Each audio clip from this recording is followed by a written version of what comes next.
Je déclare sous serment que je remplirai mes devoirs de... Si j'ai décidé de faire la politique, c'est pour redonner au Québec ce que le Québec m'a permis d'être. Merci beaucoup de prendre le temps et de venir. Quand il est arrivé au Québec à l'âge de 18 ans, Sam Ahmad n'avait rien. Il s'habillait au comptoir de la Saint-Vincent-de-Paul. Pour la première fois depuis le début de la guerre, il accepte de parler publiquement de sa Syrie natale. Et ça fait 5 ans maintenant que les écoles sont fermées.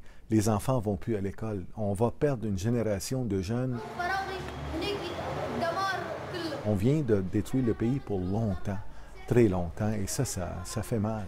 Ça fait mal de voir des écoles bombardées, de voir les enfants divisés par la religion, alors que leurs parents ont étudié ensemble. Dans ma classe, il y avait des juifs, des musulmans, des chrétiens, et juste les chrétiens peut-être ont été 32 sortes de chrétiens. Il n'y avait pas la différence qui était alimentée beaucoup plus tard.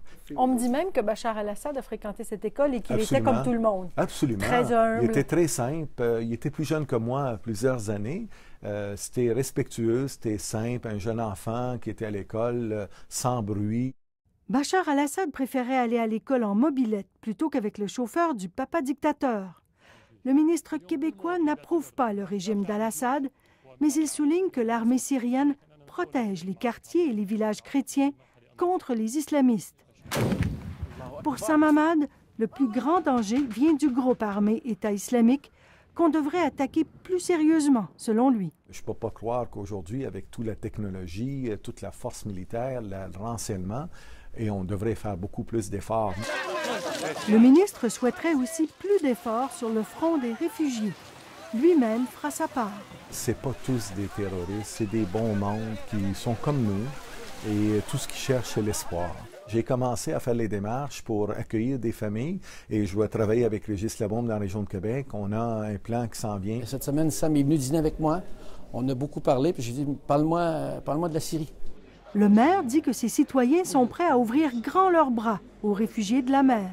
Il y a toutes sortes de fables urbaines qui... c'est pas parce qu'on parle français à 103 % puis qu'on est d'obédience judéo-chrétienne, qu'on est tous blancs, qu'on ne veut pas recevoir des gens. D'ailleurs, bien au contraire. Actuellement, la poussée de générosité est incroyable. Le maire veut faire les choses en grand pour accueillir jusqu'à 200 réfugiés. Quand je vais mettre sur le téléphone, puis je vais dire aux gens d'affaires, j'ai besoin de ci, j'ai besoin de ça, puis je dis aux hôteliers, j'ai besoin de tant de chambres, puis tu es nourri pendant 3 mois. Tu sais, on n'est pas une grande communauté ici, mais on est ici serré. Puis quand je vais mettre sur le téléphone, ça va marcher, je suis convaincu, ça ne m'inquiète même pas. C'est une crise exceptionnelle, ça prend des mesures exceptionnelles. On ne peut pas, comme homme politique, comme personne politique, se cacher derrière la bureaucratie pour justifier des retards. C'est inacceptable. Québec souhaite qu'Ottawa accélère l'émission des visas pour les Syriens, comme ce fut le cas après le séisme en Haïti. Ici Sophie Langlois, Radio-Canada, Québec.